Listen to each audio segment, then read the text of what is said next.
বাঁহীটো নিমিত্ত মাথোন, সুৰতহে থাকে বাঁহীবাদকৰ প্ৰাণ। মানুহৰ বুকুৱে বুকুৱে বোৱাই দিয়ে শব্দ সুৰৰ মধুৰ টান। বৰষুণজাক নিমিত্ত মাথোন, শুকান পৃথিৱীক উৰ্বৰ কৰা মেঘ আৰু মাটিৰ মিলনৰ আকুলতাক বৰষুণেই কৰেহি পূৰণ।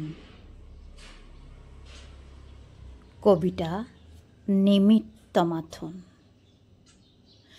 হৃদয় উজাৰি দিয়াৰ বুকুত যদি নুফুলে প্ৰেমৰ সুগন্ধি ফুল, তেন্তে কি প্ৰয়োজন কবিতা লিখাৰ? স্বৰ্ণময়ী মধুৰ আবেলি, আকাশ ফালি উৰি যায় এজাক শৰালী। মোৰ দুচকুত ওলমি থাকিল হেঙুলীয়া মুনিচুনি গধূলি। মোৰ বুকুৰ মাজত তই কিয় বাহ ললি,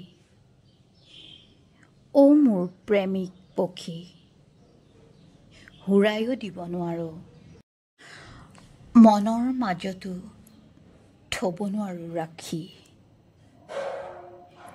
বুকুৰ মাজত কঢ়িয়াই ফুৰো, বুকুৰ মাজত কঢ়িয়াই ফুৰো শব্দ বৰ্ণৰ কেনভাছ এখনি। অসমৰ্থ মই আঁকিব নোৱাৰো সুন্দৰ কবিতাৰ মালা এধাৰি।